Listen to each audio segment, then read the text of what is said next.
All set. Go ahead, Coach. Happy Thanksgiving, everybody.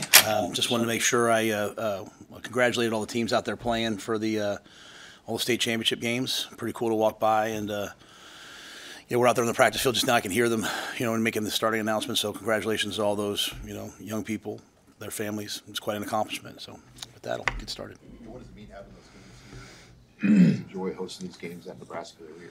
I think it's great. I think what you want is you want all the young people across the state to grow up someday dreaming of, playing here, playing in Memorial Stadium, whether it's in the state championship or eventually here with us. So, I think one of our jobs is to nurture football, whether it's clinics that we do, youth camps that we do, hosting high school games, hosting all the, smaller schools, colleges in the state. They come over to us and visit us, watch practice. We want to be a place that supports football.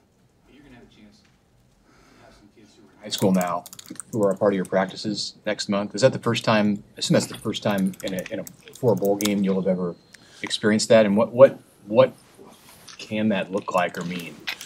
Yeah, and I think we'll have to wait and see where we're going and when we are in terms of like dates that they graduate high school and all that. So it's my first time doing it. I haven't had that before. I think it's great just in the acclimation process. We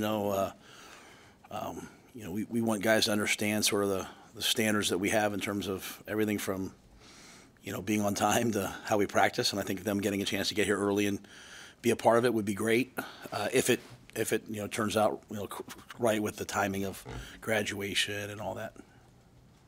What's the challenge of a short week? And I know you guys had a flu bug going through last week. Or you feel like you're over that? Yeah, we had both flu and strep throat last week, so it was really kind of all hands on deck by our medical staff. We still have some guys, we had a couple guys that tapped out today. Not tapped out, like tapped out in the bad way, like we're out because of strep throat. But they were mainly non-travel guys. I mean, like Marquise Buford, Sierra, if you could put a camera on me, I kept putting my arm around him the whole game. I was like, I'll give you tomorrow off. Just get through this game, buddy, because he was playing corner, he was playing gunner, he was playing jam run, punt return, and he was just dying, right? Like, so, obviously him and Marquise Buford got back, but they were just not feeling great. So I think we're much healthier this week. The challenge of a short week, obviously, is just kind of, you lose a day. So, today we went out there, we practiced like it was a Tuesday. Tomorrow we'll practice like it's a Wednesday. Typically, I don't do that, but because of also the Thanksgiving component of this and some of the things that we'll do later in the week, we treat it this morning like Tuesday. How much, given that you now have that bowl in place, how much hungry do you sense your team is to now go get another thing and win another game against Iowa? I sure hope they are. I mean, honestly, Sam, we didn't even have a team. We haven't even had a team meeting since the game. Like, we walked in today and it was 8 o'clock Iowa special teams. There's just no time for, hey, great job, da da da da. There's just no time for it, right? Like, so this is such a condensed week versus a really difficult opponent to prepare for that we just jumped right in. I think the thing that you saw, coming out of the game, like a lot of the guys were in the building yesterday. They know that they can do it. It's kind of like they know they're capable of it. So, let's continue to do it. That's the expectation now. What was once possible is now, okay, it's not just, hey, it's possible. Now we can do it. So let's do it. And this is an excellent team we're facing, so we have to do it at a high level. Is it even more pronounced offensively with like a 44-point, 473-yard output? Yeah. Yeah, I think, and I think, like I said, the lessons of the game are the lessons of the season, right? Like we fumbled the ball on the 20-yard line. If we do that against Iowa, who's plus 11, we're not going to win. So while people, I think Dana's done an amazing job. Let me start there. But I think if you say, like, oh, it's the play call, you hear Dana on the headset the whole time. He's just talking about execution. Like, the guys who practiced the best on Thursday last week played. Some guys had some false starts and some mistakes on Thursday. He's like, he's out. 13, you're in. Let's go. So IGC got a chance to play, and he made a play in the game. So there's a real focus on execution. And when the guys execute the play calls, and so I think that was the message to the guys, like, hey, if you execute and practice at a high level, you're going to have an opportunity to play in the game, and then when you get in the game, make the most of it. And so when we had penalties, we didn't score on those drives. When we when we snap the ball on third down, we're going on 2 and we snap it on 1, and all of a sudden the ball's in the quarterback's hands. There's nothing he can do. But when we just settled down and just played, then guys made the plays necessary to make. So it's kind of a blend of everything we've been trying to say to them all year coming to life. Like, hey, just go execute. I think the thing Dana's done a great job of is, like I said, he's cut things down to a degree, but also he's demanding that they execute if they want to get on the field. And that's kind of how we handle things on defense. And, I think it's kind of now played over to offense as well. He's cut things down. Just the amount of play, kind of like I said when I first got here, like he came in and said, hey, let's just scale back in terms of the amount that we're doing. We're still doing a lot, still doing a lot. And like I said, there's a couple times in that game where, he was trying to find the words because, he's had one language for, I don't know, 30 years. And now all of a sudden he has a completely different language. And so, Coach Glenn and Garrett and Sat did a great job of, I think, sometimes helping with the words in the middle of the game. But he has a picture of what he wants it to look like. And it's interesting for me. It's my first time being around there. It's very collaborative. Like, they sit in the room together for hours upon hours upon hours and put together a game plan together. So it's been really cool for me. I'm always trying to learn. It's good for me to learn from. How much better is Iowa's run offense this year compared to last year? What's challenging about it in general?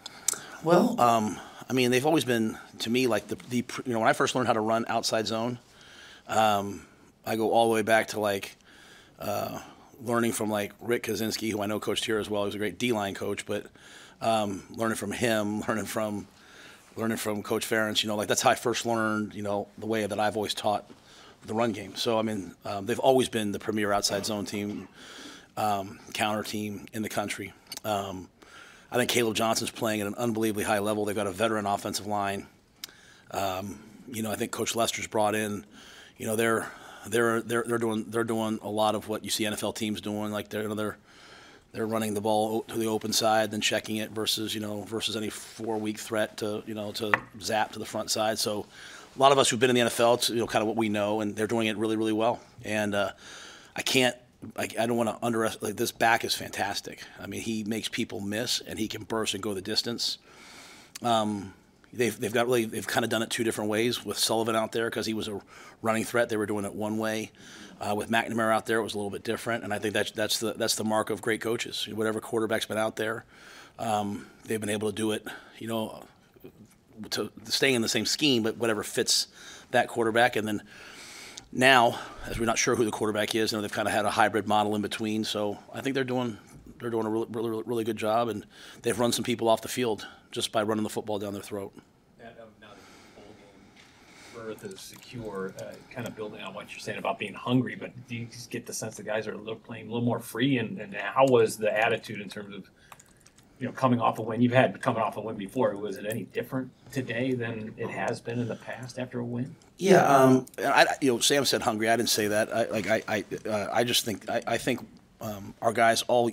I don't think there's been a game where they weren't dying to win. I think, this is really hard. This has been hard, right? And it requires really tough people to do the stuff that we've been trying to do to kind of get over that hump, right? And when you lose to Indiana the way we did, then you come back against Ohio State, then you lose to Ohio State, and then you come back against UCLA, then you lose to UCLA, and then I make some changes, then you lose to USC.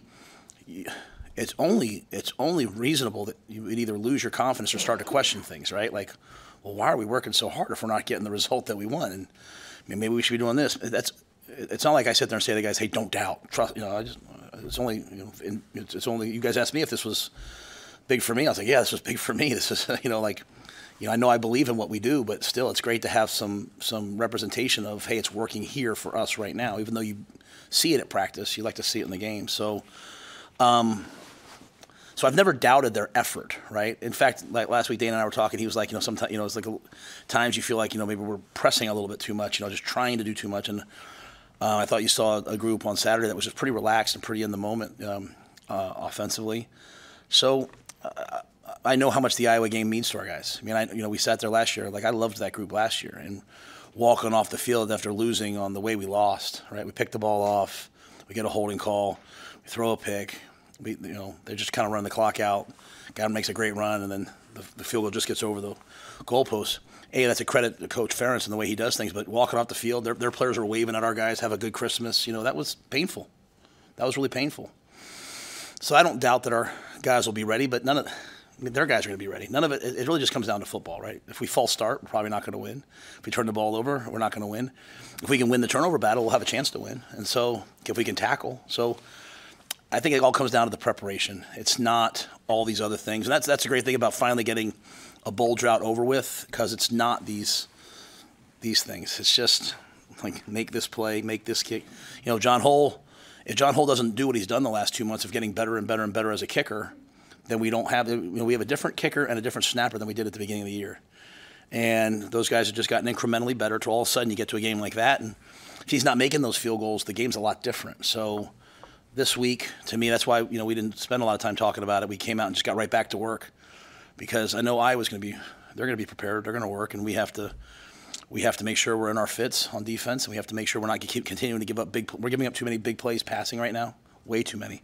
And so we just have to make sure the football's right. But I'm sure they'll prepare high this week. What about the weather? Just what will you find about your offense playing in colder conditions? You guys haven't had conditions that are going to be this cold. It's going to be a night game, obviously, late in the year. Yeah, I don't worry about the weather. I mean, we go in the mornings here, which is great in some ways. But in the spring, I mean, there's plenty of days that we're out there and there's 30-mile-an-hour winds and it's 18, 20 degrees. I mean, it was 22 degrees last week. It was cold as could be out. I mean, today was, I'm wearing you never see me wear a jacket. I wore a jacket out there today. Like, it's cold today. Where we practice, last week, we were throwing, it was, 35-mile-an-hour gusts, and we were throwing into the gusts. The way Dana does 7-on-7, he goes this way for half, then this way for half. And so, I mean, our guys are tough. Iowa's guys are tough. I think the game will come down to football. I think our guys will, if there was maybe ice on the field or snow, it might be a little different. But I feel pretty good about our ability to handle the cold, just because we do it in the spring and then we do it again in the fall. We don't really ever go inside unless I really need the crowd noise from the indoor. Okay, there's execution. Is there anything else that got Rhule in a groove in that game on Saturday? Well, I think he had a great week. I think the UCLA game. I mean, that was a significant hit to his back and injury, and so even if you go back to the USC Tuesday, I was like, I think he'll be able to practice. He didn't practice on Sunday. I think he'll be able to practice Tuesday, but I think he was ginger that whole game. I mean, I think he was better this game, just in terms of being healthy, right? Being able to move around, being able to slide in the pocket, and they got one pressure on us early, but after that, I thought, we're getting the ball out of our hands. He was just taking completions, taking what was there, not trying to do too much. Again, playing as a freshman in the Big Ten is really, really hard. It requires tough people, and I think Dylan's been tough in that he's gotten better every week. And sometimes maybe everyone, like the production people, they're asking me that you can't always maybe see it because you're playing better people, but I think Dylan's gotten better every week in a lot of ways. This week it was really easy to see, because I thought he was just in complete and total control and command. And again, another week with Dana, I think, has helped him as well.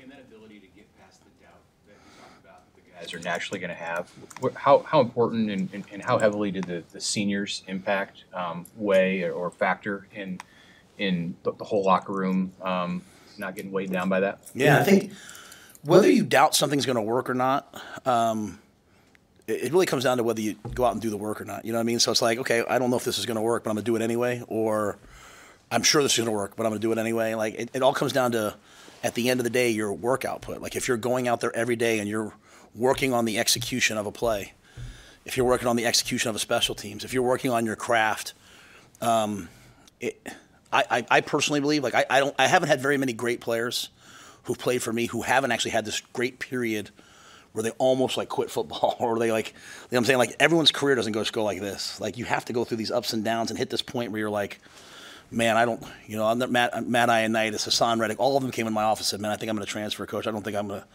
and then they all hung through it, weathered the storm, and then came out the other side. And so it comes down to me. You're going to feel all these different feelings and emotions, but do you show up and practice? Do you show up and meet? And so I think, like, Giff and Ty and Nash and MJ and Jamar, even though he's decided to come back, and Banks and Nayor and Ben Hart and Ben Scott, I think those guys have just continued to show up and continued to work. So whereas they might doubt, or they might feel all the doubt or hear all the doubt, they've just continued to do the work. And the ones who haven't played as much. The ones who have continue to play. Buschini, all those guys. And then all of a sudden one day wakes up and you score 44 points, or you beat Wisconsin for the first time in however many years, or you kick a bunch of field goals, and it's like, okay, now I believe. It's really hard to believe. It's blind faith, right? It's hard to believe when it hasn't worked. And so when it finally works, and it works for a game, I'm not, when it finally works, it's like, all right. But they did the work anyway, and I think that's the biggest message I have to the guys is like, no matter whether you believe in it or don't believe in it, just show up and work, and you'll find out in the long run. And so I'm proud of those guys. They've really pushed, I think, the thing through. In the last game, Kircher and Lindenmeyer played a lot. Fedoni did not. Was that an injury-related issue, or was that just Holgerson's preference? No, I think that was just Dana getting in the game and just going with those other guys. I think that was just coach's decision. What did you like about how Nate played? They played a lot. Yeah, well, I mean, Nate's an excellent player. He's unselfish. He doesn't complain about his touches or whether if you ask him to do something, Nate does it. Very steady. And so when he had a chance to catch the ball, I mean, both times he caught the ball, I mean, it's he had a great run after the catch. And then I think Luke Lindenmeyer, you talk about a guy since the bye week, since Dana showed up, who to me has like put his foot on the gas and accelerated. Like in practice, I mean, he's trying to put people on their backs. He's trying to finish blocks. And those guys are just really dependable guys. They execute at a high level, and they earned a chance to play. I mean, Thomas is the same way. Thomas has all the ability to make every play. He's made some huge plays down the field. He's got a ton of talent. He's had a bunch of injuries. He's a lot like a lot of the guys I'm talking about. It's his second year playing, really. So forget, the hardest thing in the world is to come in with a bunch of accolades, right? Because everyone's always asking you, like, but he's second year playing, and I think Thomas, he had a great practice out there today. I think the thing with Dana is, like, I think a lot of people have said to me, like, they really enjoyed his press conference last week and just the bluntness of it. Well, the bluntness is followed up with, at every position, right? Like, you have to go out and execute, right? And the guys who practice the best and then get in the game and play, like Wood fumbled that ball, and Janirin didn't play quite as much afterwards. Janirin's not going to say much. He's just going to go out there and, okay, when you need me again, need me. And when they needed him, he went in and he did his job. So, I think Dana's brought a standard offensively that I'm not going to say we didn't have before. I just think he has the experience to kind of follow through on it in some ways that I think is maybe good for all of us to learn from. But Thomas, I'm sure, will have a great role in this game. And like I said, there's not many guys who can make plays down the field the way he can. Just kind of continue to work on him and all those guys. And again, I'm deferring a lot of this. Like, I don't tell Terrence who to play at nose tackle, and I'm not telling Dana and Sat who to play at tight end. I give my 2 cents if there's something I really believe in, I'll step in. But I think it's really good that guys can go out and practice for what they want. Big plays in the secondary. I don't think Malcolm Hartzog played a lot in the second half. I know Blatt Hill got a lot of run there. Was that on-field related, or did he re-aggravate something there? No.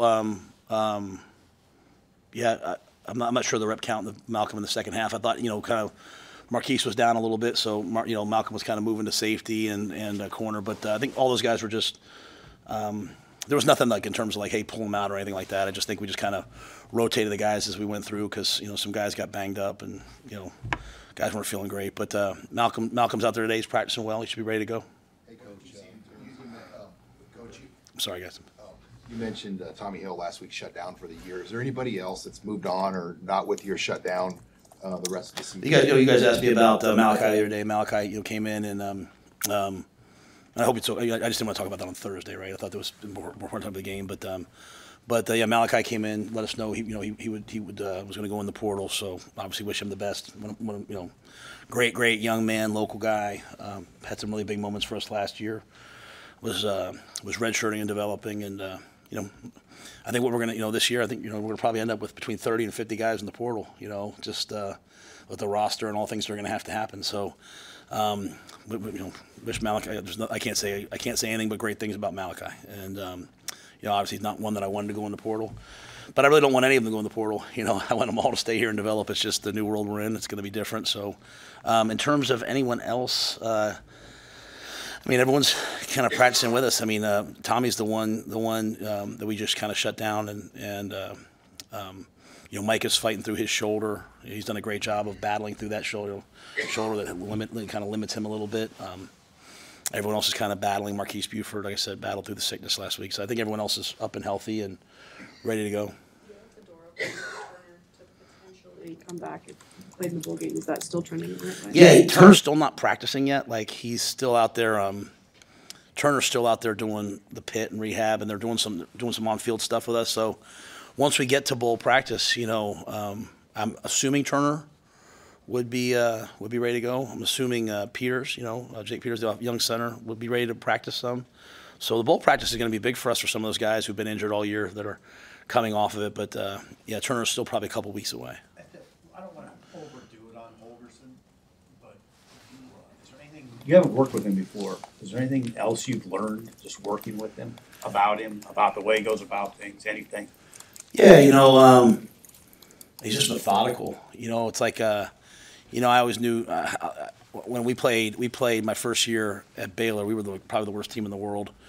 And one of our players got hurt on a punt return on their sideline. I went over their sideline, and he was ripping the ref because they made the call for us. And I was like, man, I didn't know you could say that to the ref. Like, I'm being too gentle with these guys. And I've always been out and seen Dana different places and just kind of knew him as, like, you know, I mean, I went and sat in a clinic just to listen to him talk, right? You know, it's like when he was the OC at Oklahoma State or whatever. So I've always known him from afar, and like the Red Bull on the sidelines and all those things. And then, like I said, I got to spend a day with him a couple years ago, and me and Julie went to dinner, and I got to really get to know him. He's just really a thoughtful, insightful man. And then seeing him here, seeing his process here, it's, you know, it's, you guys know the way I feel about Phil Snow. It's very much like Phil. It's, you know, watching Tony, watching the way they work. Just very methodical. You know, Dana comes in, he studies the opponent until he understands him, and then they get together, and it's just the rhythm of the way that he does things makes total sense to me. You know, like a lot of the guys on our staff, we didn't come up through like big organizations. Like, we weren't like, you know, we weren't some famous coach's son, or we weren't, you know, so like we kind of nickeled and dimed our way up to like Albright College, and then a GA here, a GA there. And so I was never able to be under a great offensive like system. Then I had a chance to go to the Giants. I worked for Kevin Gilbride, who's one of the great offensive coordinators in NFL history, and he had some run and shoot things, and I loved them, and so I kind of got a chance. But this for me, like, you know, this is a chance. And Dana's we're not running the air raid. He doesn't even coach the air raid anymore. Like, that was just like what he came up in. But to me, just seeing the way that he processes things, it's like so close to what we were doing. It's just a little bit better. It's just a little bit more simplified. So I think whether it's Sat or Glenn or Garrett or Donnie or EJ or any other coaches on our offense, they're really benefiting from watching the way the process plays out. And it's from the way they watch tape to the way that they script to the way that they attach plays to the script to the way that they do their walkthrough pre-practice to the way they do routes on air. It's all these things that I've had offensive coaches wanted to do, but it never made complete and total sense to me till I worked with Dana, and now it makes sense to me. So, you know, if I coach with Dana for one more week, or if we coach together for the next 10 years, I'll be a better coach as a result. And, you know, bringing in Tony after being with Phil, I had one defensive coordinator for my entire, whatever that's been, 10, 11 years as a head coach. Tony had a completely different process, and it was really, really cool for me to see and interesting for me to see and learn from. And so this has been great. You know, normally you have kind of like, hey, this is our way, and it's been interesting. And then, you know, I just think that incremental process, like you look at what Ed's done, you know, think about, like I said after the game, think where we were at Purdue and Rutgers, we couldn't even get a punt off. And think about where we are now. Not that was okay, but I'm saying, like, you know, to be punting balls out at the 4 and having big kickoff returns, and, you know, Ed's, instead of just blowing everything up, Ed's just gotten a little bit better and gotten the guys to get a little bit better. So I don't know if I'm answering your question. I'm going to say it's helped me and it's really taught me a lot. What have you seen in terms of the progression on special teams, and how important will that be Friday with, you know, a team like Iowa that field position so important? Yeah, I think, you know, like I said, I've really studied Coach Ferentz, and I have so much respect for what he's done. And from the fact, you know, he'll take the ball. You know, a lot of guys will defer. You know, he'll take the ball to have the win in the fourth quarter, and the way that they'll play field position, the way that, you know, they'll punt the ball down. It's very much like when you're in the NFL playing all the, you know, Coach Belichick and all of his coaches. You know, because when I was there, you'd play Joe Judge, you'd play those guys. It's really difficult, and they have a great punter, they have an elite returner, they've got great special teams, and it'll be a real challenge. It'll be a real challenge, and on a game like this, a Friday night in the cold, those things show up, and that's why they win the close games. They're very comfortable. You know, to me, like it's almost like for them, like the game doesn't even start till the second half begins. It's like they're very comfortable playing in a close game, and they know who they are. And I really enjoyed watching that from them. So, you know, Brian's been really punting the ball well. We've been more consistent in terms of catching punts and not letting balls roll down and having us in bad field position. You know, we had some 2 returners out there last week to try to get shake Jacory loose. So we'll try to have our best plan possible.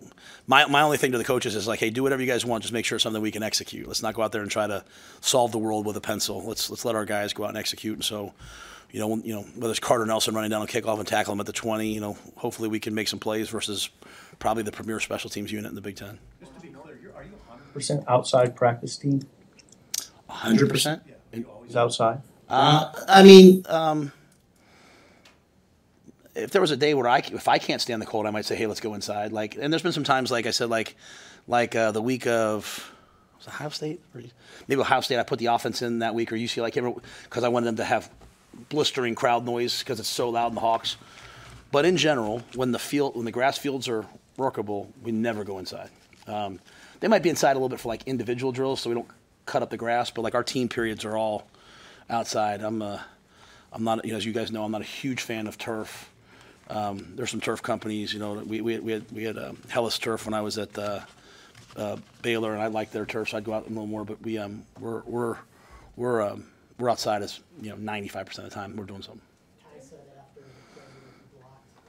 I think Dowdell's third touchdown that he'd like to get a run or a leak out. You think he's got the hands for it? Trust me, my phone's been blowing up from Ty talking about running the football. So I can promise you this: we might do it in practice, or we're not going to hand the ball to Ty Robinson anytime soon. So, Ty, even those guys, it was funny. Like, normally you try something like that, and you're yelling for the defensive guys, and they're running over their helmet. Like they were standing right next to us. Like they wanted to go out there. Him and Judy. Judy, I mean, you go back and look at this year because he's also been the fullback in our 22 sets. I mean, he's had some great blocks. So he's, you know, when we lost Barrett was a really good player for us. And we lost Barrett, Judy, and then Lindenmeyer now, but Ty also. They've all kind of filled that void.